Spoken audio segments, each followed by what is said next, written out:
یہ دعا جو ہے بڑی ہی عجیب چیز ہے. جتنا اللہ تبارک و تعالی سے مانگو اتنا ہی میرا مالک خوش ہوتا ہے، اور خوش ہونے کے ساتھ اپنے بندے کو اپنے قریب کرتا ہے، قرب عطا کرتا ہے. تعلق مع اللہ، اس کے دل میں تعلق مع اللہ کا اضافہ کرتا ہے. اور اللہ تبارک و تعالی نے یہ دعا ایسی چیز رکھی ہے کہ اس کے لیے کوئی شرط نہیں،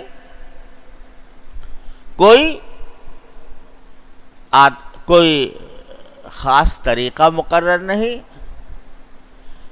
آدمی وضو سے ہونا بھی کوئی ضروری نہیں، بے وضو ہو. یہاں تک کہ اگر حالت جنابت میں بھی ہو تو دعا کرنا جائز ہے.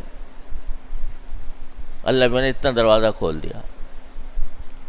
عورت اگر حیض کی حالت میں ہے تو قرآن نہیں پڑھ سکتی، جنابت کی حالت میں قرآن نہیں پڑھ سکتی. لیکن قرآن میں جو دعائیں ہیں ان دعا میں سے کوئی دعا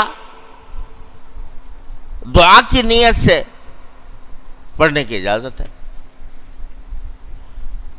اتنا دروازہ کھلا ہوا ہے. دعا کے لیے قبلہ رو ہونے کی شرط نہیں کہ قبلہ رو ہو کر ہی آدمی، بیٹھنے کی بھی شرط نہیں، کھڑے ہو کر چلتے ہوئے اس کی بھی شرط نہیں کہ آدمی مصلی پہ بیٹھے، دو زانو ہو کر بیٹھے اور قبلہ رو ہو کر بیٹھے. شرط نہیں.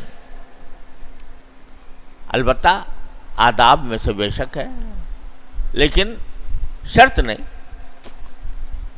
چلتے پھرتے اٹھتے بیٹھتے بھی اجازت، اور زبان سے مانگنے کی بھی شرط نہیں.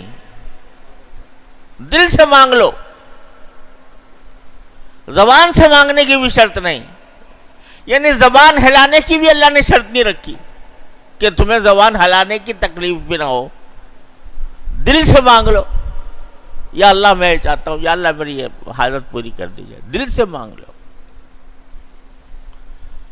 تو اس وجہ سے اللہ تعالی نے اتنا اس کو آسان اور سہل الحصول کر دیا ہے کہ جس کے برابر کوئی اور عبادت اتنی سہل الحصول نہیں ہے.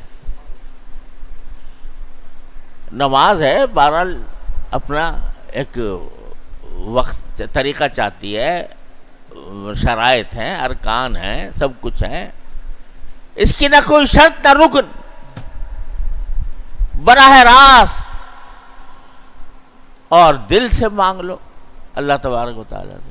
ہمارے حضرت والا نے فرمایا، حضرت حکیم الامت قدس اللہ تعالیٰ سرہ فرماتے تھے کہ الحمدللہ مجھے کبھی اس میں تخلف نہیں ہوتا کہ جب کوئی شخص آتا ہے کہتا ہے کہ حضرت ایک مسئلہ پوچھنا ہے یا ایک بات پوچھنی ہے، تو بلا تاخیر فوراً دل میں اللہ تعالیٰ سے یہ دعا کرتا ہوں کہ یا اللہ پتہ نہیں یہ کیا سوال پوچھ لے گا، اس کا صحیح جواب میرے دل میں ڈال دیجیے.